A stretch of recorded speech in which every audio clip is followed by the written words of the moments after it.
It's time for a new episode of the Reading Room Ruffians, your favorite library podcast. Today, we have a special guest with us, author John Willems. You did say Jackard, though, right? Yes, Jack's my nickname, but my given name is John, but my nickname is John. So you can all call me Jack since we're supposedly intimate here. Yes, that works. We're going to be discussing his book, Beer Run. We're actually pretty excited, so welcome to the party, John. Thank you. You can feel free to take a little time to shamelessly plug yourself. You can do like socials, website, anything, or where all we can find your books. Okay, then. So you should generally find my books on Amazon. I only have 2 out so far. They're both novellas. The first one, as you know, is Beer Run. That's a story that takes place in the 26th century, in the year 2538, in a very Star Trek-y world where a democratic union of planets is formed with an intergalactic navy, a little bit like Starfleet. But my story it has very little to do with that.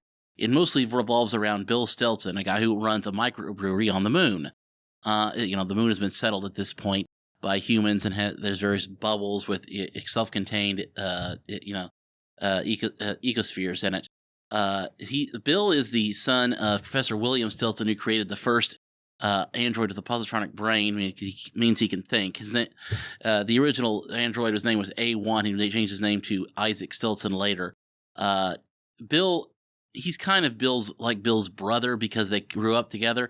But Bill doesn't like to admit that at first because he's a little annoyed by Isaac, as brothers tend to be. So Bill, he runs his microbrewery on the moon, and he's got an alien master brewer called Zota, who's a Chthonian. He's a little bit like a bat, but he's a large one who could stand on 2 feet. He's got one of his servers is a kind of a fish man called Sorvasan, and he also has 2 human employees. One is Lucia, who's the business manager, and the other is his intern, Jimmy. So Bill is pretty happy running his microbrewery in Lunar City until one day 2 things happen, or they happen within 24 hours of each other. The first is that Bill, he used to be in the Intergalactic Navy as like an acting ensign because his character is based on Wesley Crusher from Star Trek. He had a really miserable time when he was in the IN doing this acting ensign bit, and his old commander, Captain Krager, shows up and insults him for wasting his life getting people drunk instead of exploring the stars and all this. And Bill walks away from him, and guess what else do I have to say to a guy like that? And the next day, Captain Krager takes his ship and drives it straight into the sun, killing everybody on board. And Bill is, consulted, obviously, because he's one of the last people that Krager talked to before he did this. And he becomes part of this mystery as to why, this very honored commander of the Intergalactic Navy would do something so horrible. And the second part is that while this is happening, a bankruptcy trustee that Bill knows tells Bill that he found an android in a junkyard somewhere. And Bill knows how to fix androids because he grew up around this stuff. He fixes the android and calls it Cassandra, names it after his mother who died recently, and puts Cassandra to work in his microbrewery as a server. And what happens is that as the investigation into Krager's actions progresses, Bill starts to realize that Cassandra's appearance, her being thrown into this junkyard, is intimately connected with Krager's death, because Krager is ultimately the person who threw her in there. And he stumbles upon what I call a Luddite conspiracy of intergalactic Navy officers trying to suppress robot technology in order to keep their jobs, basically. One of the most basic reasons people fear technology: they're going to take my jobs away. Mm-hmm. And so we have this Star Trek world where people are afraid of increasing technology, which is kind of I would like to think kind of ironic, because they're afraid of being replaced. Yeah. So you could find this book on Amazon, but you can apparently also find it at the Jackson County Public Libraries. You absolutely can. Yes. You absolutely can. There you go. Both locations. You can also buy a copy of it from me personally when I'm at the West Virginia Book Festival. I just turned in my vendor's sign-up sheet today. That's going to be in October, like it is every year. I always look forward to that. If you want to read more of my stuff or read more about it, I have a personal blog. It's not very fancy. It's called Jack's Book Nook. That's https://Jack's JAX booknook.com. And finally, you can find me on Twitter at Jack Willems 1986. Okay. Cool. All right. Yep. I feel like that answers the first question, which is how much spoilers do you want to get into?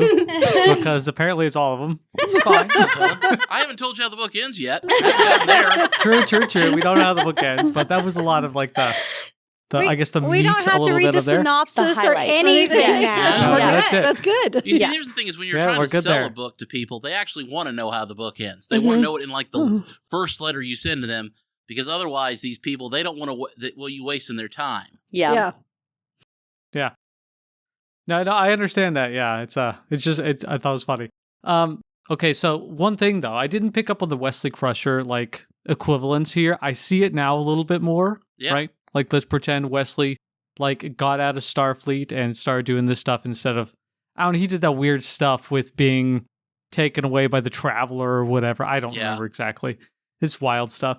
Anyway, so you're not saying Krager is like an equivalent to Picard, though, right? Krager not what we're actually going imagine for. being more like Riker, like an older Riker at this point. I mean, captain. I could see that a lot more than like a Picard type character. There's a Picard type character, but that's one of the spoilers I didn't give you.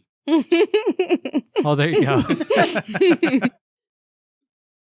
Now, okay, I don't want to jump ahead. So go ahead, because I'm going straight to like what happens in the sequel, but we're not going to do that. So I mean, I haven't read that the yet. sequel. You already got to the sequel. Yeah, there is. Okay, Okay, the so first there's one a first. sequel, there's Beer Run 2. There is. Beer Run 2, Beer yeah. Run 2. There is Beer Run 2. Yeah. Yes, there is Beer Run 2. And it is about Bill Stilson. So it's about Bill it looks Stilson like.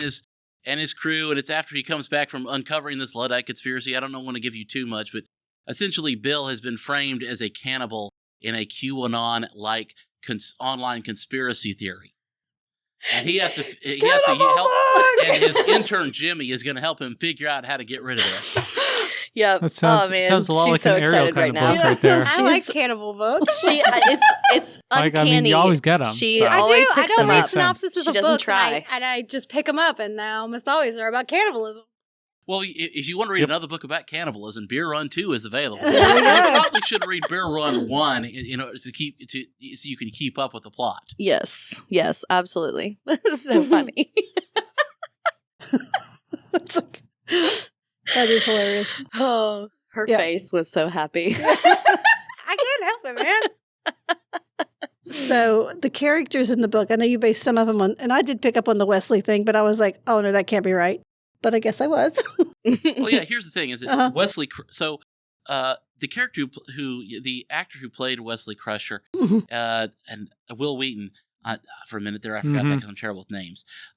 He, it talked about when he was on Star Trek, first being bullied by William Shatner, and then he later talked about the review, how when he heard reviews that people really didn't like the Wesley character, it really had an effect on him, and it kind of led him into depression. And here's the thing: is that when I did, was started off in life having a pretty impressive academic career, I made it through Harvard Law School. But I never really had a good relationship at work situations because I always felt like people were bullying. The first job I ever had was at a newspaper, and I've kind of felt like people were bullying me because they just would never explain how anything worked. They just expected you to learn everything by pure absorption, and I was never that good at that. I kind of wanted somebody to explain, okay, here's how you do this, here's how you do that, because I didn't want to break things. And so I kind of sympathized with Will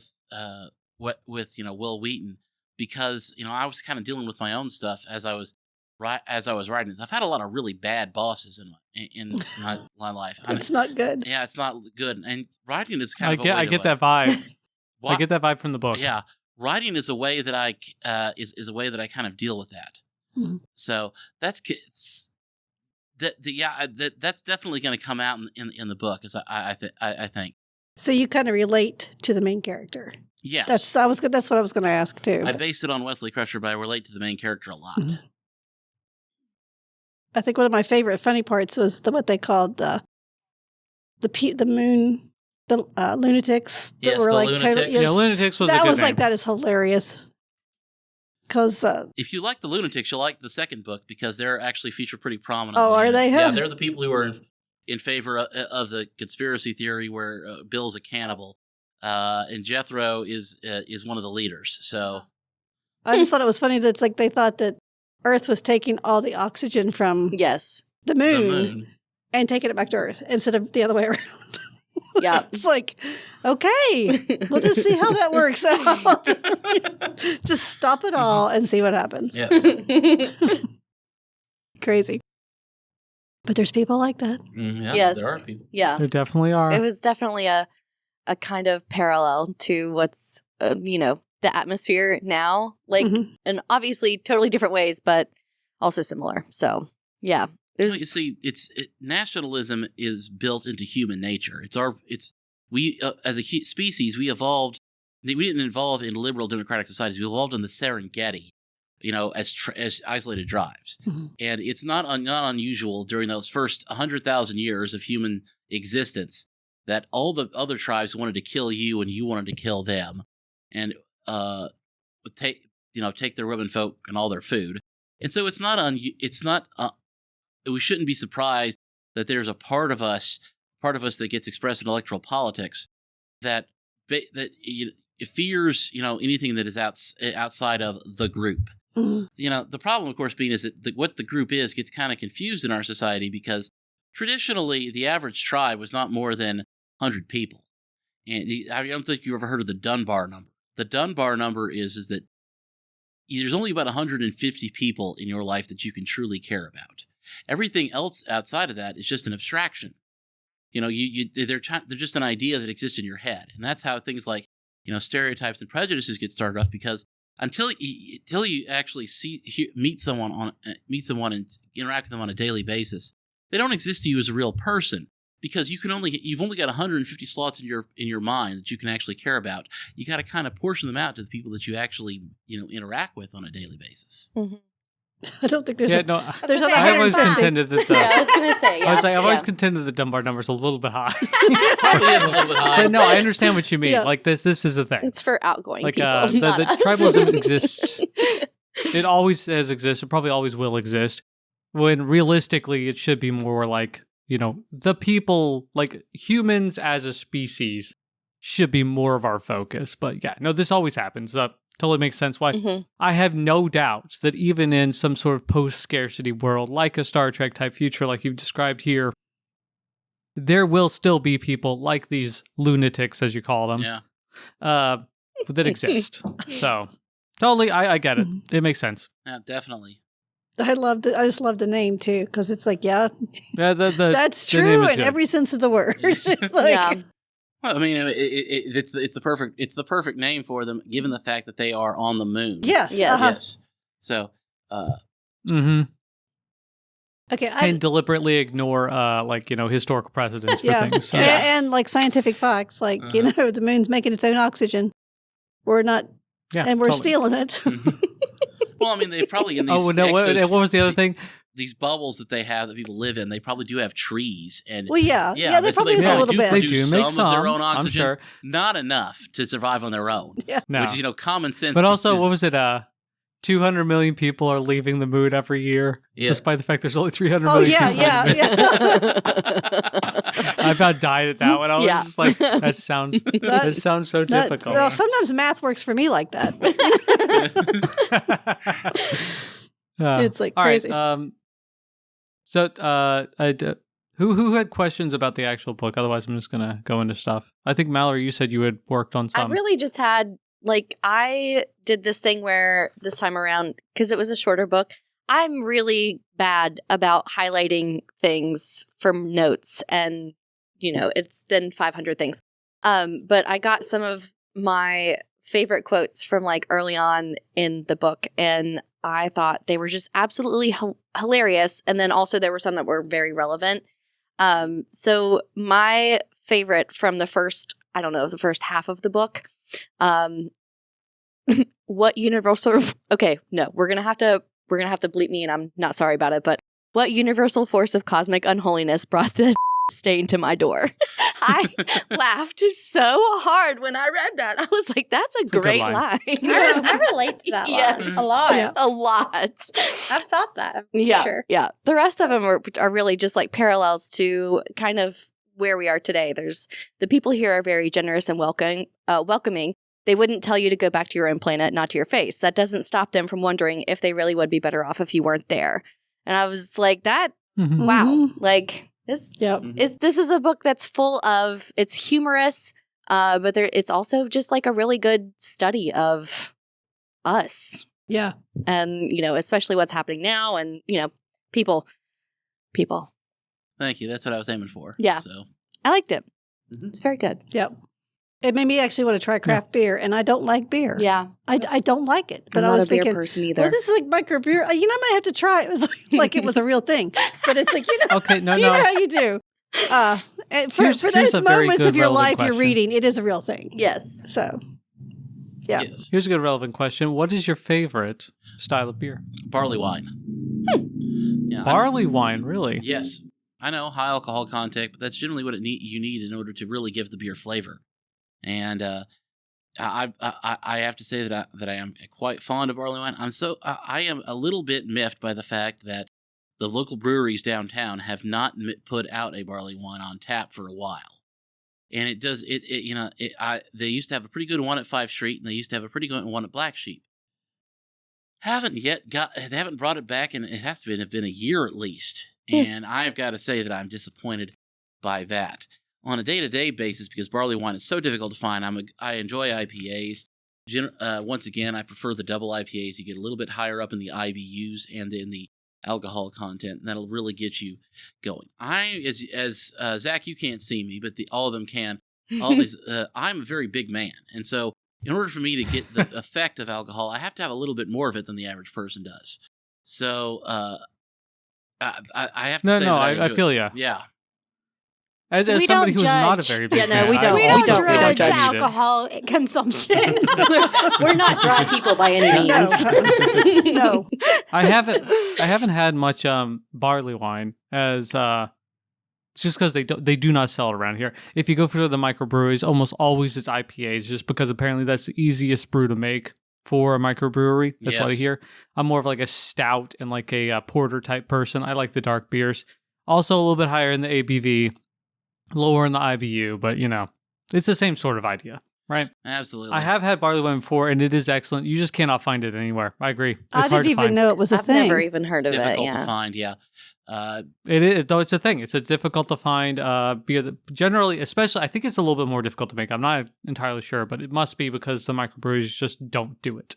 Increasingly, that's been the case here in Charleston as well. And as I said, and it may just be more difficult to make, and that may be the reason why they didn't do it. Because if you're trying to run a business like that, it doesn't surprise me that you're trying to concentrate on the stuff that sells well, but also is easier to produce. Yeah. Yeah, which is the reason why most smaller breweries make IPAs, from my understanding, which is huge out here in Seattle. By the way, I did notice that they flew out of Seattle in the book. Just saying. Well, actually, It makes sense. when they did that, it's like every book we have read here lately has ended up Seattle. being connected to Seattle. I'm like, how does that even work? Yep. I don't understand it either. It's like It's me and really my weird. family. This Yep. keeps happening. It's- Because you don't have any connection to Seattle, do you? Right? I don't have any Jack? connection. I've You never don't have actually any- been there. First of all, fantastic city. Yeah, Fantastic I town. bet I love it is. I've out heard. here. It's great. If you wanna come out here, you just let me know. We can hook up, and there's a billion breweries around here. We could do something. But yeah, no, it's funny that it keeps coming up. So I guess one of the main questions we always ask people is you already sort of answered this because you try to write stuff that's like relevant to your life or whatever. But like, what got you into writing in the first place? Like, I mean, is there additional stuff? Is it just something you felt like you wanted to do? And why sci-fi of all things? What did That's I the want to start best. writing? Well, let me. I guess I would say it was two factors. I'd say that it was a lot of bad memories from those old employers I told you about, and too much time in my hands. That too much time in my hands started around the time COVID kicked in. I like a lot of people started around that time, and it was you're cooped up inside, and you need to do something to keep yourself occupied. And it's probably not a good idea to really start hitting the bottle, as though some people did resort to that. And I guess I just started writing, particularly because I was obsessed with an idea. And here's the thing: is that I've always kind of imagined stories in my head since I was a kid, but I never really wrote them down very often until about 2020. And it's kind of funny because for us, people, I hate using generational terms like millennials or baby boomers, but for us millennials, a big deal in our lives really is student loan debt. And it's kind of amazing. The very month that I paid off my student loans, three things happened. COVID kept us at home. My wife said she was pregnant with our first child. And I started writing for a hobby. So I became a writer about the same time I became a father. And doing that and being a practicing attorney, there's a lot of juggling that goes on. My wife has sometimes been frustrated by the way I divide my time, but we've all found a way to make it work. And now I've been able to get it all together in such a way that I can do it without making anybody mad. That's always a bonus. There. Uh-huh. So, it's because you like beer is the reason you made him work be in a brewery. That is part of it. Yeah. It's also the fact that beer is something I kind of grew up with because my father was a home brewer. Oh, okay. So you know it. Yeah, a little bit like how Professor Stilton was a home brewer, Mm-hmm. and he would do that sort of thing with Bill. So in a way, Professor Stilton, the relationship between Professor Stilton and Bill is also kind of the relationship between myself and my father. Oh, okay. That's really cool. Yeah, my dad's still alive and he's still making beer, and it was there's a lot of personal emotions that come out in this book, not just between myself and some bad former employers, but also between myself and my father, and having to deal with the fact that I do not live in the same state. He's still alive, but I don't live in the same state as him anymore because I had to move for my job, and being so far away from home, it's kind of made me think about the family life that I had. And I think I believe I dedicated the book to him. Yes. Mm-hmm. Yes. And I said, to my father, Michael Willems, progenitor of much homebrew and annoying siblings, because I have two brothers. I was going to ask if you had an Isaac. As an Isaac, let's see. I'm trying to think of whether or not Nathan or Joe, who are my two brothers, which one of them is actually more like Isaac. And I'd have to say that that they both take the different aspects of the personality from them. Joe is the one who is the more financially successful and career-wise successful between the two of them. In terms of who of them is kind of more annoying and kind of eccentric, it's probably Nathan. He just got fired. called out. Nathan, you're called out, bro. Just saying. Well, let's see if either of them actually watch this podcast. Only Joe, I think, has read the book. So, Well, then, yeah, he gets called out. That's now. fair. Yeah, that's fair. I'm He's called out. just going to say, if I wrote a book and Ariel did not read it, I'd I would read it I'm and I just would saying. critique it every She little really bit. would. You I would tell me how text you at terrible like 3 it was. a.m. and be like, Mallory would give it 5 stars because she gives everything 5 I would stars. be sorry. I mean, like when we read Chase's book, Yeah. I texted him through the entire book. I was like, oh my God, what's happening now? Just keep reading. And that's what he told me all the time. Just finish the Just book. keep reading. No, Read it and then you'll Talk know. to me, no. I like the way you handled the assassination attempt too with the android. It's like that was like messing with your head. Oh, yeah. Yeah. I have to. I'm a big fan of the sudden turn. Yeah, it was like a James Bond type thing too. It's like with the lipstick. I was loved like- that. I loved that. That was so great. That was pretty funny. Absolutely. Also, It was the fact orange. that it was a male identifying android that changed its appearance to make sure that it could infiltrate stuff with our main character here. Yeah. Oh yeah. Was it Bill? Yeah, Bill. It's just that was funny. Yeah, The whole bit was funny. It was just like, this is a goofy way for things to turn out. Oh yeah. Yeah. No. I enjoyed the book. Great amount. I don't think I've actually said that yet, but very fast paced. I did enjoy that part. I'm assuming the second book is also sort of similarly fast paced. You said it's a novella as well, right? It's a novella as well. Yeah. I think somebody has told me that that the book is a little bit like an episode of a TV show. Legitimately, Yeah. I was talking with Carla yesterday Uh-huh. about this specific thing. She's like, it feels like an episode of a TV show, Yeah. or like a series or something. Like it's just like this is happening It's like fairly this is quickly. like through the episode signals. Like, 1 of the first season. Yeah. Yeah. And exactly. yeah. It felt exactly and like you're that. like, No. okay, well, now I've got to get the second one. Yes. So, and you've only got 2, so you need to get on the ball. Yeah. Actually, as long as you've brought that up, I actually have not written a third beer run. Instead, what I've done is that I've concentrated on writing a full novel called Christmas and Pandemonium, and I'll pitch that right now because it's going to get published in September. Oh, nice. There's a new publisher called okay. Ain't You a Marionette Press. So let me explain what that is What a about. name. So, Christmas and Pandemonium is a story that takes place in Pandemonium, South Carolina. It's a town. It's not just a general state of chaos, but things are pretty chaotic there. So basically, Pandemonium was founded in the year 1620, the same year as Plymouth, and much like Plymouth was founded by Pilgrims, and Pennsylvania was founded by Puritans, not by Puritans, but by Quakers. Pandemonium was founded by Satan-worshipping witches. Oh, I love this already. I'm already in. As you do. So they are taken to the New World where they can sacrifice to their Dark Lord in peace and quiet by a group of disreputable pirates on the run from the law. The witches give these pirates the name strangers because they're strangers to their dark faith. It's the same name that the people who took the Pilgrims to the Plymouth were given. They're called the strangers. So the strangers, they see the witches commit an act of human sacrifice on board their ship, and they turn into Christian religious fanatics in response to this. Now, initially that they're at each other's throats, but then when a local Indian tribe threatens to kill them all, they join forces, defeat the Indian tribe, and found a town where they live together in semi-peace for the first century and a half or so. They're not allowed. They draw a line down the middle of the town and say, "You stay on this side, and we stay on this side."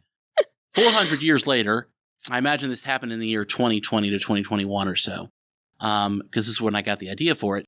The town is still there, and they've gotten the line is still there, but people can pass across the line. It's not a big deal. The witches, they came out in the early 1960s or so. Obviously America was horrified, and people sent all kinds of people to protest down there. They've been joined by other groups of people in the 1890s as part of the second great wave of immigration to America. A group of Jewish werewolves show up, and they settle on the north side of town along with the strangers. And I love this. Of course, the witches, they owned slaves and supported the Confederacy. So there are black people on the south side of town with the witches, where they're called the field hands. And they may or may not be able to see ghosts. It depends on which one you're talking to. So what happens in the book is that the witches, 400 years later, have become the most lackadaisical Satan worshippers you can imagine. They've replaced human sacrifice with the crushing of a bug. Yes. And the strangers have also they're still Christians in some sort, but a prosperity gospel preacher comes to town named Miles Simon, and he offers to buy their church off of them for an amount that they could put in a trust to help the poor, and they agree to this. But the problem is that Miles Simon finds out that they've got a vampire in their basement called Theo or Theophilus. Theophilus is he met the pastor of the Stranger Church in the 1970s because they passed their current pastor is really from Northern Ireland. He's Theo's an Irishman, and what happens is that Miles Simon asks Theo to hypnotize people because he can. It's like Dracula in the movies. He can hypnotize people into giving him money, and he'll split it with them 50-50. Now, Theo is less of a bloodsucker than the prosperity gospel preacher, so he turns it down because it's a scam.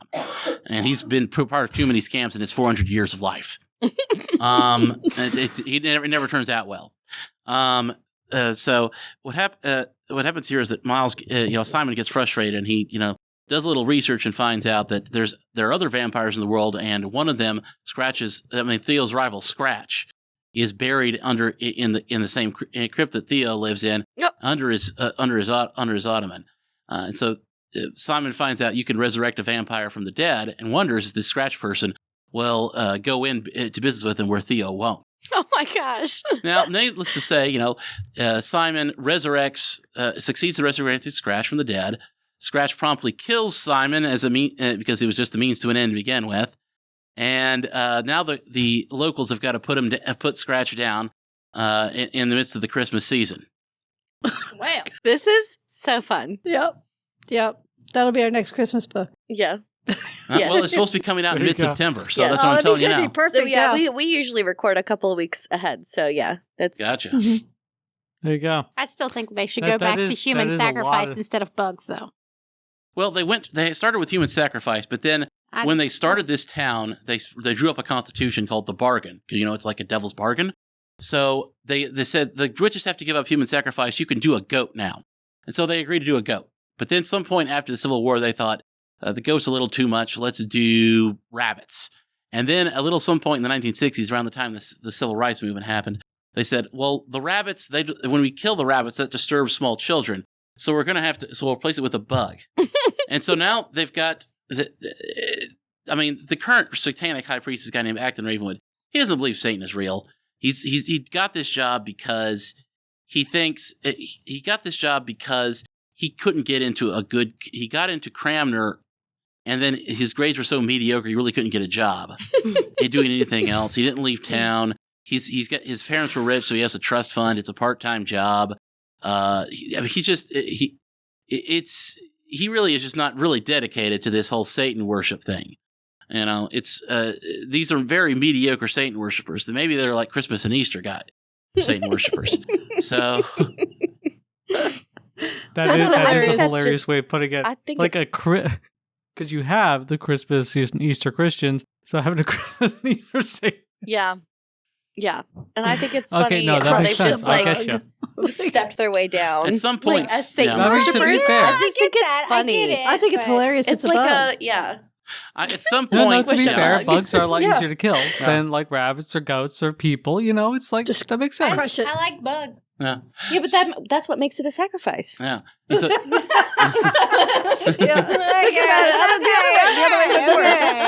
I should. I guess the thing you need to know about the witches is that at some point that mostly it's tourists who go to these satanic rituals now and take pictures. And when one of them asks Ravenwood, "Are you worried that your beliefs have been watered down over time?" he responds, "Yes." Would you prefer that they not be?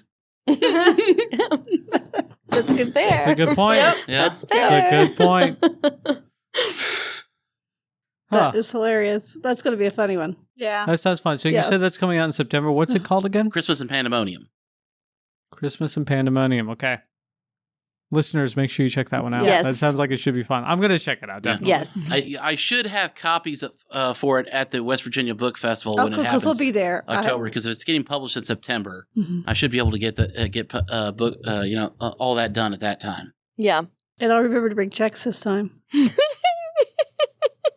I didn't. I don't know what I was thinking. Who knows? It's one of those things. It was our first time, so. Yeah. Yeah, that's definitely. I get that. I like the humor in the books, even though and you can relate to it because you could pick up the Star Trek part of it, and I was raised on the Captain Kirk Star Trek. I'm a little older school. I guess that's a generation. Not to bring in the generations, but we got Gen X here. Yeah. Yes. Older Gen X, I think. Yeah, almost boomer. Well, yeah, but it's like I really don't identify with that at all. It's too late in the year. Yeah. Well, she's not a boomer, technically. I said She's not a boomer. almost. She's older Almost, Gen X. yeah. She's on the cusp. Yeah. Unlike the millennials, which are the best generation. Yeah. Obviously. Just keep believing it. We can't help it. I was just saying 3 out of many 4, Mama. That's all there is to it. Things we've lived through, and we're still doing it good. I have lived through so much more. We still make jokes. It's fine. Yeah, you lived through the time, when you could, get a part-time job and pay for college. I did. Yeah. So yeah, you had a great life. my first tuition check that I wrote was $365. Yep. Yeah, no, I had about, what was it? That's like about my monthly house payment. 40,000. Yep. Student loan debt. I had 40 to 50,000 with scholarships and a paid grad school. I still had that left over, Yeah. which I have paid off since then. But I'm just saying. I'm currently about $30,000 in school debt. Yep, Yep. it And I'm not happens. done yet. I mean, Yep. But It's yeah. crazy. anyway. So how'd you come up with this this idea of like the sort of future like sort of Star Trek society, but specifically focusing on this brewery guy with an android? Like, I mean, where did this come from? It's an interesting idea. Like, I did not expect going in with the idea of the name Beer Run Yeah. to it going over to actually, no, it's a book about an android and like how like technology can replace humanity. Again, a very, very relevant thing to nowadays times with AI stuff. I don't think the AI is going to necessarily replace this right now, but like if you describe something like you have in this book, 100%, like we're useless. Yeah, I mean, well, Like, first, where'd this come from? AI is not going to replace us now because AI now makes meaningless boilerplate. Mm-hmm. I mean, I don't know if you have. Yeah, no, it only comes from stuff that already exists, right? It just regurgitates things that exist already. There's nothing new there. Yeah. And sometimes it doesn't even do that right. So anyway, Oh, it does a pretty bad job. Yeah, I work with LLMs all day. Yeah. I mean, it's Anyway, so as for how I came up with this idea, I mean, basically the idea of Beer Run, Gene Roddenberry described his idea for Star Trek as a wagon train to the stars. So my idea was originally, it's not a wagon train to the stars, it's just a beer run. So it's basically the idea of what do regular schmoes do in the Star Trek world? Because you're seeing, when you watch Star Trek, you see these elite Starfleet officers exploring the galaxy. I mean, that's what the top of the top of the top, the 1% do. What do regular people do in like the world of Star Trek? I mean, you never see occasionally you see scenes of what things are like at Earth when people are working in restaurants or working in bars. Mm-hmm. You know. And my thought was, let's what is the Star Trek like world for just regular people, people like Bill and Zota and Sorbassan and Jimmy, have the same have a lot of the same problems that people like you and I do. So a lot of our discourse in society is based on the concerns of people. We talk about the top 1% of wealth, but the top 1% of achievement is almost as nearly as relevant, I would argue.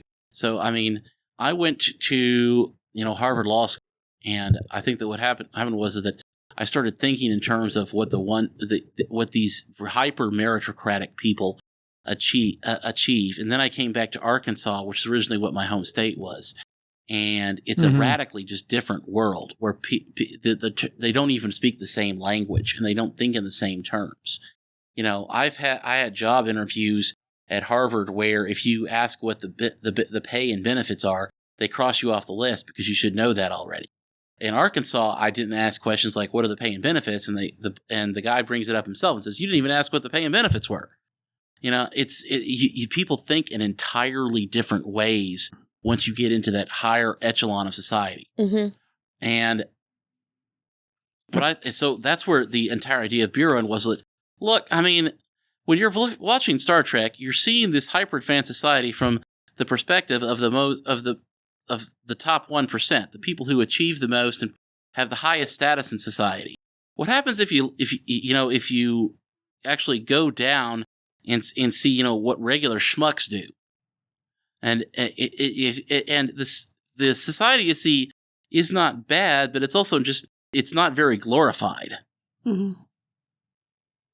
I thought it was cool yeah, too. no, it makes sense. I mean, go ahead. No, go ahead. No, you go ahead. Okay, I thought it was cool too that he was wealthy. Yeah, and he didn't have to do what he was doing. Yeah, but he did it because he loved it. Yes, and it gave him the freedom and the peace of mind. I thought that was cool because there was no pressure there. He just did it Me because if I win the lottery. I mean, honestly, to be fair, that's the goal. That's what I want. I want to be able to like, have like enough money that it doesn't really matter. I can do whatever I want, but I can still pursue passions that I actually want to do. But yeah, for the listeners, just people who are not familiar with Star Trek, Starfleet Command, like the Starfleet people who are actually on the ship, very, very high-end people who have had years of schooling just to be able to be on a starship doing the exploration. And yeah, examining this sort of like, normal everyday person is a very interesting thing. I think the only thing we really get from that, from something like Star Trek, the series, is, and this is, again, not really facing the same sort of normal person, but it's as close as we get, is Picard's brother, right? I mean, is there much else aside from that? I remember that he works at the winery back at the chateau. Yeah, in France. he has a winery. That's it. Like, I mean, and he's like very persnickety, but I was like, I don't want to have replicator produced wine. I want to have real wine, which makes sense. There's some nuance there as opposed to just copy paste. It's the same sort of thing with like Bill with his brewery. You don't want just this copy paste replicator produced beers. You want something that is unique and you can only get here, and et cetera, et cetera. It's like similar to what he was saying with he didn't want to, at least at the beginning of the book, branch out into doing canning because that's A, it's a lot of extra work, and B, it's like it sort of, I don't know, that doesn't really ruin the experience, but it like it diminishes the experience of going to a place and actually getting the brews themselves straight off to the draft. Unless, of course, you live halfway across the country and you can't get the cider that you really liked. Yeah, okay, so here's the thing. My mother here, Carla, has come over to Seattle, and she loves specific sorts of Schilling ciders, which is a local cider producer here, and she can't get them over here. So in theory, I can send them over to her. I just haven't done it yet, so I need to do that. I'll see if I can bring you some back when I go visit. Okay. And then I'll be the favorite. That's right. You're coming up. Ariel's coming up in May, so it'll be fun. You can stuff them in your bag. Yeah. I brought back. Exactly. We'll just get a bunch, put them in your check-in bag, and you're good to go. I'll just leave everything there and just fill it full of There you cider. go. I'll just send you an extra bag. That's it. Yeah. There you go. Yep. They'll be That'd be like, cheaper than shipping, honestly. The extra check, It's like that peanut butter whiskey. They only had it over there and not here. You can't find it here. Everywhere. In Seattle. Oh, I don't remember that one. Nah, I don't think you had it. Well, Me and Zach probably, had peanut It's butter and okay. jelly It's just, shots. Seattle's That's just right. kind of better. Oh, Just saying. It's a nice place, but I don't want to live there. Don't worry, Zach. No, 5 that's years. fair. It is 5 years, I'm expensive. coming. I'm bringing I mean, Mallory. the listeners know this, but it's like, it's expensive as hell to live here. I got a 2-bedroom apartment for the good price of $29.50 a month. Wow. That's insane. Yeah. It's intense. Yeah, no, it's like I owned a house in college for less than this by like a factor of 3. It was ridiculous. Yep. 5 years. 5 years. Yeah. 5 years, I'm going. 5 years, I'll be like Me and Mallory. Yep. I won't have a brewery or anything, but I'll have like little goats in the garden and be the crazy There you hippie go. person that. Yes. To be retired. Yeah, I'm retired. 5 years, I'll be done with school. Yeah. Hopefully. More like hopefully. 3, but still. But I thought it was a good book. Anyway. It was fun. It was fun to read. Yeah. That made me want to keep reading. And I do. In the second one, do you know why? Is it Krieger? What's his name? Krieger? Yeah, you Why he find, goes to the sun? yeah. You find out at the end of this book. I don't remember why he went through.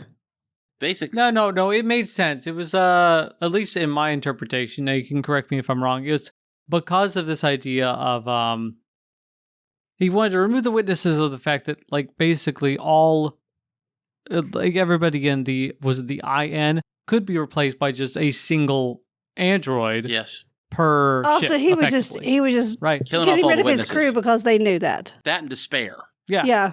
Okay. Yeah, despair. Yeah. I It's thought like, there he's had to like, be more I than cannot that because go forward. he was such a butt. Yeah. I mean, he really was. His self-worth was completely dependent on the fact that he was able to do something that other people couldn't. And the minute that he finds out that a machine created in a lab somewhere created by Isaac, who's a little annoying, and it was a little annoying to Krager. It can replace him completely. There's kind of this. At this point, he said he probably thought my life isn't worth living, and all the people under my command, their lives aren't worth living either, because what else is their life than becoming more like me? See, I thought there had to be more because he got rid of the android Cassandra in a junkyard instead of like, I don't know, taking her through the stars or something. It really didn't destroy her, is what I was getting at. So I thought, well, maybe there's more to it than that, but maybe. I don't know. Maybe not. No. I think it makes total. I think that makes total sense because this Clives clearly have his self-worth is tied to the fact that he at least perceives himself as being this important, the most important. Oh, he was it. Yeah. He was it. Yeah. Quote unquote, like a Starfleet type person. But it makes sense. And trying to hide this from the rest of the galaxy. The thing is, though, like legitimately, if we had a bunch more effectively, this is a Data type character, but even more intense because she could do not just the little bits that he did, but like the whole ship. Mm-hmm. It makes sense. It makes sense. Yep. I feel like honestly, if we could get to that point, see, I would be fine with the sort of future where the androids just run everything as long as they don't have to do additional stuff. Yep. But yeah. I mean, that's a question that all of us think of is, will technology progress to such an extent that it just makes human beings altogether obsolete? And in that, I don't know how you feel about this, but I think that this is the case. It will happen eventually. Now, the question is, will we be able to, at that point, just be able to live lives that are just the lives good we're meant for to us live. as people? I was going to say, this sounds good. Yes, like the Thunderhead. Yeah. Yes, that's like all of the robots just become patrons of the arts and then supply all of us with what we want to do. Yeah, here you go. I love that. Yeah, that's the life I'm ready for it. I mean, eventually that's what you have to transition to, is a world where work becomes an intrinsic good. Like if all of us would go crazy if we had nothing to do. Mm-hmm. Yeah, but exactly. Yeah, because the thing. But it would be nice to do the things we want to do. We want to do the stuff we have to do to live. Yeah. Yes. Yeah. Yeah. Exactly. Just think of the rocks I could collect. You still have so many rocks. I would have so many. There was another question I was going to ask too, but I got to talking. I forgot it. Go ahead and talk about yourself. I didn't finish the book. I was busy. Mm-hmm. Oh gosh, we're ruining it for you, aren't we? Oh, that's all right. It's all right. I had finals, so. Oh, okay. I did not read. It's okay. I turned in a 14-slide PowerPoint yesterday. But we still have them. And again, I know. It's still on my Kindle. And the Patriots checked ours out before I got to it. We'll have it back. So. Thank you for buying a Kindle I have an version. additional question. Do you feel like you want to, at some point in the future, move back to this universe with the Beer Run universe? Like you say, you've got your book coming out in September. That's something that's set sort of in the past and current times. But are you thinking about going back to this sort of thing with a novel in the future, or are you thinking like you want to move on to other stuff? I mean, it depends on whether or not there was real growth and interest in the series, because right now I got it traditionally published, but it sells a little bit better than the average self-published book does, but it doesn't sell that much better, to the extent that I get a lot of interest at the book fair, but not too much outside of it. So right now I've just got the 2 sequels. I had other ideas for Beer Run books, but right now I'm kind of spending my time on other projects that I think I'm trying to get published by publishers a little bit higher up in the food chain. Mm-hmm. Right now I've got another idea called Live in the Dream, about a world in the future. This is another sci-fi science fiction novel where human beings are grown in jars because we don't reproduce enough on our own, and these people who are artificially produced, artificially grown humans are raised in an alternate reality world for the first 18 years of their lives, and they return to that part of their lives. They have virtual families every single night. And so basically they only exist in our world for the purpose of providing labor. All I can think of is human beans. Instead of beans, because they're in jars. They're in jars, yeah. Human beings. Human beings. Ariel, Yeah. what the heck? Yeah. So, I'm sorry. No, that sounds honestly like the capitalist version of it's the basically future. just Like, yeah. It's basically just the world that we live in, and when nothing changes, it just keeps going on. People keep breeding less and less because I have 2 kids and I love them to death, but I know that every single dollar I spend on them is a dollar I never get back. Mm-hmm. For the very simple reason that, unlike for previous generations, kids aren't an investment that you expect a return on. They're purely an expense. So birth rates go down, but the society still needs workers. So they start just producing people artificially, and they give people these virtual families. They actually have they hook up at night. It sends their consciousness into this program called the Dream. That's another deal that I'm doing. Basically, it's about one particular artificial worker who he's about to retire after 50 years in the workforce. And what happens when you retire is that your body just transfer out of your body completely, and your physical body just snaps off, and they take it away to get buried somewhere, and you live in the virtual world forever. He tries to This is some serious late stage capitalism type Yeah. stuff. Like, I'm not saying this sounds like a very interesting sort of thing to explore, because it's a little bit too relevant there for me, man. Yeah. I'm not gonna lie. Yeah. I like, no body pain. Like, I could. That seems realistic. Unfortunately, if we could get to that sort of level, Yeah. Good luck to us. it's like, I mean, at that point, so it's like if you can get to the point where virtual reality is effectively indistinguishable from like real life, I mean, is it really that bad? Yeah, that's a good. The philosophical take is that you should only be happy in reality. But I mean, here's the problem with that is, what is reality? And Is it just your sensory inputs that you're getting? Yeah, the dream is real insofar that it is a program that exists on a real server. And the AIs are very advanced here, that the AIs that make up the members of his individual family, to the point, where they mean something to the main character. And what happens to the main character when he retires is that somebody has hacked into the system and they've taken his family away from him. Oh, no. Oh, no. He has to actually travel across the country back in the physical world and to get them back at one computer port from another to another to another to another.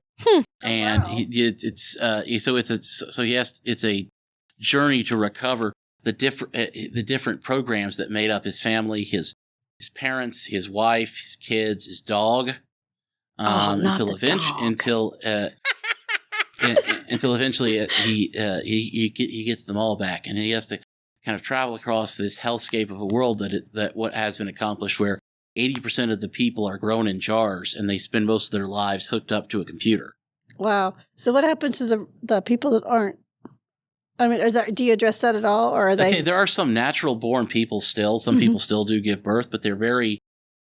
Most of them are very career obsessed, to the point where they're primarily concerned with advancement in life. Oh, okay. And when that's your primary concern in life, things like marriage and children Are not aren't really a big your concern. And as a result, that's why people don't breed, and they need more of the artificial humans.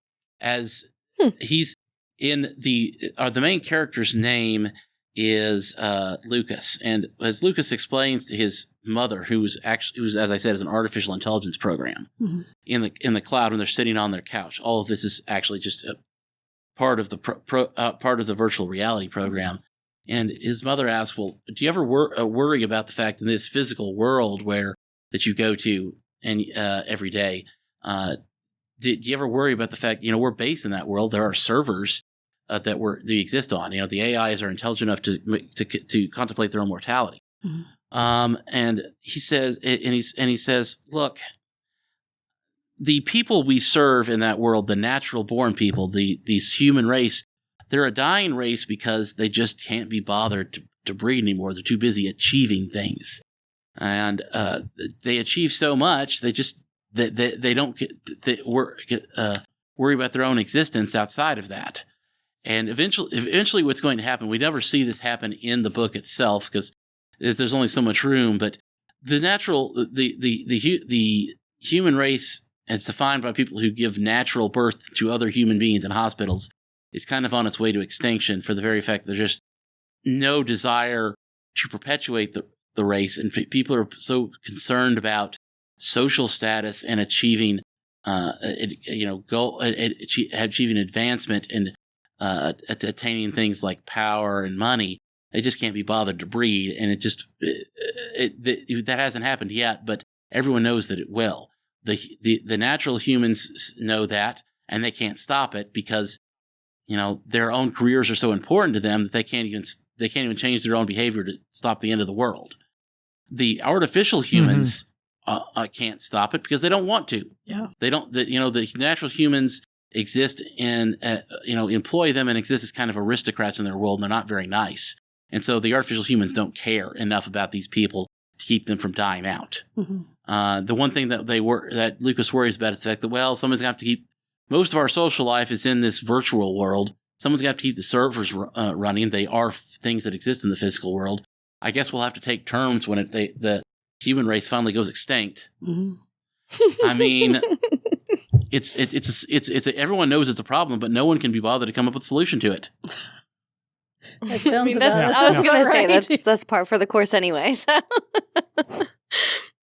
Yeah, those are two really good ideas. Yeah. I mean, both of those. No. Like both extrapolating out from like the current, like I guess trajectory that we've got right now, right? Yep. I mean, don't get me wrong. I'm not entirely like sold on this idea that we need to be breeding more, but also the birth rate is declining, and if it keeps declining at the same rate, something like this could happen in the future. Mm-hmm. That's true. It's a good little alternate future sort of. I don't know if alternate future is the right term, but anyway, extrapolation of what could be happening. Yes, that's true. I like that. That's really interesting. Mm-hmm. Yeah. I was thinking, what kind of science fiction book do I really want to write? And I said, well, why don't you just look at the world the way that it is going, and just assume that it keeps going in that direction, and what happens. Now, inevitably, that's not what's actually going to occur. For the very simple reason that trends don't continue; to some point they terminate. Like when you wake up between the time you wake up this morning and at lunch, the temperature probably went up by 20 degrees. If this trend continues, we'll all be burnt to a crisp within a day. But it got colder though, so it's yeah. No, it's a good point though. Yeah, it is a good point. Yeah. You can't extrapolate trends out indefinitely into the future. Mm-hmm. I think that's the reason why it's so difficult to predict the future, particularly the types of technology that will be available. That's kind of funny. Yeah, it's like cell phones, for example. It's like nobody ever thought the cell phones were going to be a thing. This was not even on the radar, and that's what came about. And it's the most prevalent source of computing in modern day technology. But nobody 50 years knew about this. Mm-hmm. It's not a thing. Everyone predicted flying cars. Yeah. Yeah. Oh, that would. I mean, we don't got those yet. Still, for real. I mean, we sort of do, but not really. They suck. No, the ones that do exist. I think it's interesting in the book, this new one, that as humans we're going to be rooting for the guy that was grown in a jar. Yes, we are. Yeah, we're going to be rooting for him. And the bad guy is a natural human. We're going to be rooting against him. Yeah. We're effectively rooting against ourselves, though there are natural humans that are helping Lucas along the way. But it's a world that, from the perspective of the characters, you're capable of a little bit of hope. But when you look at it outside objectively, you thought, well, it's a bleak place. It seems like things ain't getting much better because, I mean, the real problem is apathy. Mm-hmm. Yeah. Mm-hmm. That makes total sense. Yeah. That's it. Those both, like you said, very interesting books. We got the one coming out in September. This one, are you actually in the works of publishing this one, or is this one you've been writing? Or where this is that I have a complete manuscript and I've put it through one round of beta readers. I was going to put it through a second round before I started shopping it around to literary agents. Mm-hmm. So I was probably going to do that some point within the next month or so. That I'll make a call for beta readers. I'm part of Critters Workshop. Mm-hmm. That's cool. Yeah. That is cool. I'm excited about that. Yeah. This one. Yeah. I mean, I like this one. Don't get me wrong, but these other ones too are like, and I got to get the second one. Very interesting ideas. Yeah, I really want to. Yeah. I want to. I'm excited to read them. Mm-hmm. Gotcha. Okay, so since you went the more traditional way of publishing, I know we're getting up on an hour now, so we'll try to keep this brief. But do you have advice for other authors who might be thinking, I want to write a book? How can I go about doing that? Because you've written two novellas thus far, and have gotten a third book that is going to be published in September. What would I say about that? Well, I would just say start writing, and get your idea out on paper, and then when you've gotten the book down, think to yourself and consult with other people. What is a good book? And it's probably because here's the thing: is that I initially did the Pandemonium wasn't my was my first idea for a book. Beer Run wasn't. Mm-hmm. Beer Run was really just an idea that I wrote later when I was trying to write short stories and things to help get writing credits to get Pandemonium published. When I first wrote Pandemonium, it was like 60 chapters long, and I think it was like 80,000, not 80,000, but like 800,000 words. That's not. It's not the size of a real book. I never even thought about getting a book about where are they going to publish this. But I would try to get the ideas out first, and then afterwards look things up like, what kind, how long does a novel need to be? Mm-hmm. How, what is the best way to write? What's the best point of view to write it from? What is considered good writing at this day and age? And I would give you a few hints in that I have found that generally people appreciate books that are written from a personal third-person perspective. I originally wrote Pandemonium as an omniscient third-person perspective. People, at least in the 21st century, don't like the books written from that perspective. They think it's too objective and impersonal. A novel should generally be between 80,000 and 100,000 words. There's more tolerance for longer novels if you're doing something like speculative fiction, like science fiction or fantasy or something like that. But I try to keep mine under 100,000, even when I am writing science fiction and fantasy. Try to minimize exposition and try to keep action and dialogue balanced. And so those are the general writing tips that I have. People will quote the phrase, "show, don't tell" to you 1,000 times. And at this point, I'm actually kind of annoyed by the phrase because if we're storytellers, I feel like we'll do pretty good in this modern world. If we're story showers, then I'm pretty sure that a kid with a camcorder will beat us. Because of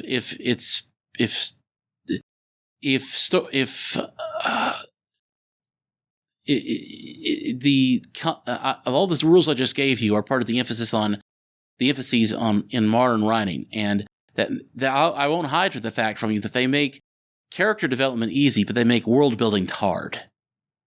And so if you actually want to create an expansive world, the ones you kind of grew up with, things like Lord of the Rings and Star Wars, it's going to be more difficult at this day and age because people are less tolerant of you going on some tangent where you describe how the engines work. Or it's like me versus Zach. Yes. Yeah. He loves world building. I couldn't care less.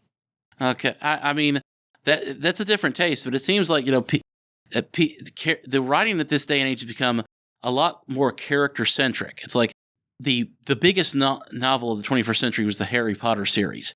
And the funny thing you need to know about the Harry Potter world is that it revolves around Harry Potter. It's a world where the main character is considered the most famous, important person in the world. And I loved the books when I was reading them growing up. But you look at that and you think, this is a world that is a product of this one character's hero journey. I really appreciate more a world where the characters are the product of the world they grew up in, not the other way around. Mm-hmm. Thank you. No, that's an excellent point. For sure, because yes, the Harry Potter books very much not about the world building, because the world building is, let's be honest, kind of trash in that book series. And yeah, I mean, it's just all about Harry Potter. Whereas you got other stuff nowadays that when you do get into the more world building aspect, it is a little bit more difficult. There are books that exist in that sort of, I guess, writing style. There's a few like, what is it? Adrian Tchaikovsky. He's been writing some good books about specifically world building because, I mean, character-wise, they're not great in those books. Mm-hmm. But it's like a lot more of a focus on that. And I think, yeah, no, I agree. It's difficult to get out, though, in that sort of length that you're talking about, the 80,000 to 100,000 words. But either way, I mean, good practical advice for actual writers. I think that's the most practical advice we've had on the podcast thus far. Absolutely, yeah. Because, I mean, yeah, like, I mean, if you're going to be writing a book, that's a good length. That's a good thing to focus on. You know, it's important. It's important to know, like, not just what, if you're trying to make a career out of writing, you know, you got to have this knowledge in addition to the fact that you just want to write stuff. Yeah. So. Well, it sounds like you've got a lot of stories inside you, too. Yes. I mean, it's like very varied. It helps to have a knack for that. Yeah. Mm-hmm. Yeah, agreed, definitely. Yep. I like the world building in this one. It wasn't like over the top. No. But you had a good basis to understand what was going on. Yeah, the thing is that Beer Run, it borrows a lot, as I said, from Star Trek. So a lot of it you just kind of extrapolate from what you've seen from this, from other media. Yeah. So it's easier when you're kind of borrowing from somebody else's world. Also, when you have a comedy element, people tend to be a little more forgiving about if there are holes in the world and things like that. You know, I thought the relationships were serious. Yes. But the overall storyline was funny. Yes. Yeah. There was a lot of comedy involved. So like, just some of it was just really just funny. Just funny. I was like, that's great. Agreed. Agreed. It was some really, of the really dialogue good. And stuff. Yeah. It was a nice, refreshing read. It was. It was. And it was quick. You could read it. I mean, you just wanted to finish it up. You didn't want to like lay it down and come back to it. You just wanted to finish it. Well, some of us wanted to finish you have kind of like finals. You don't have a choice. Children and work. Didn't have a choice. Yep. I had very other pressing things going on. We get there, though. You know, it happens. Yeah. Okay. Do we have any other questions, comments? I never did remember that question. I got so sidetracked. I've enjoyed the discussion, but I have no idea what I was going to ask. You'll think about it later. You know, overall, like, I mean, only statement, like, it was a great little book. Yes. That's right. I enjoyed it. Thank you. Yep. Very much enjoyed it. Very fast read. Yes. Listeners, you don't have any choice. I mean, any excuses. It's $5. Just get it, read it in some afternoon. No, there's no choice. It's like coming to your door. If you can watch a movie, you can read this book. I mean, it's, you know, it's great. Yeah. It's a great little. I think it should excursion. be free on Kindle Unlimited if you have It that. is. Yes. Yep. Yeah, true. Also, it is free on Kindle Unlimited. I don't have Kindle Unlimited, but I just bought the thing for $5. So it's like, whatever. Cool. Well, thank you for that, Zach.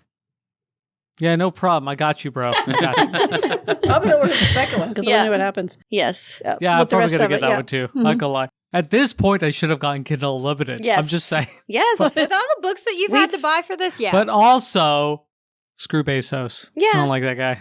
I mean, that's fair too. Yeah. I don't think I pay for Kindle Unlimited.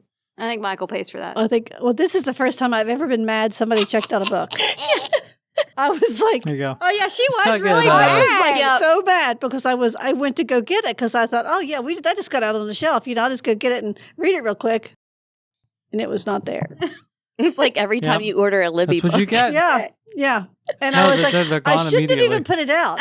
But I thought, well, you know, I'll get it in a minute. And I just was, getting a bunch of them ready. And that one went out. And That's what happens with Libby too. I think this is literally every single time you get something like this. It is. But this one was actually a physical copy and not like a. So I was like, immediately ebook or not ebook, go on the phone. I was like, Ravenswood, pull the book. You know, give it to me now. So now I can check it back in, and other people can read it. But I know the patron who took it. That's the thing. I was like, You told me about it. I suppose this is the time where I should. How dare you? I know. I mean, it makes perfect sense that he would be the one to check it out, but still, it was like, yeah, he was on the list. I suppose this is the time that I should tell everyone that it is available at Plot Twist Books and at the Inner Geek in Huntington. And I'm trying to think of there is another place. I think secondhand, not secondhand. It's off the top of my head, and it keeps escaping me. But it's a place at a flea market. And a town over or so that has it, and I'm trying to. But there are places you can find Beer Run if you want to buy a copy from a local bookstore. Taylor Books, cool. They haven't taken me up on it yet. What? Yeah. Well, that's rude of them. Well, thank you so much for coming on. This was so much fun. We enjoyed the book, obviously, but it was also really fun to have, sit and listen to pick at your brain, because that was it's fun. So fun. All right. Thank you for having me on. Absolutely. Yep. That's been great. Yes. So this episode will be our last one for just a little bit. We're going to take a hiatus. We're going to take, we're going to compose ourselves a little bit, work on some new ideas for you guys to enjoy, and rework how we do things, because it's a little extra hectic since I left the library. But don't worry, we will be back. We will be. We just so take this time to catch up on our show, watch our videos. We maybe perhaps read the books that we've read and suggested, and buy some things from the authors that we've had on the show. So just a couple of suggestions. Join our Facebook group and send us ideas for books to review. Yes. Yeah, or authors. Yep. Or authors, yeah. Authors, books, yeah. Like we are a library. We want you guys to be part of this. Like, sure, we love reading books ourselves, but we want to do what you guys want us to do too. So no, we don't. Yes, we do. So you can find some extra stuff from us at our Facebook group, Reading Room Ruffians Podcast. And we also have an Instagram at Reading Room Ruffians. And then you can also hop onto our library page, which is at facebook.com/WVJCO Library. And we also have an Instagram and TikTok, which are both found at WVJCO Library. So, we are posting about all the time, everything that we do, and it's a lot. Like, we are a tiny library, but we are fierce. So, yeah, come see what we're doing and check out books and learn things. Unless it's the one I need to read. Yeah. Definitely come get it then. Everybody ask Carla before you check out anything to make sure she doesn't need it. I'm learning my lessons. We hope you enjoyed today's episode. It's time for us to sign off. But before we go, only the best libraries have librarians who don't shush you.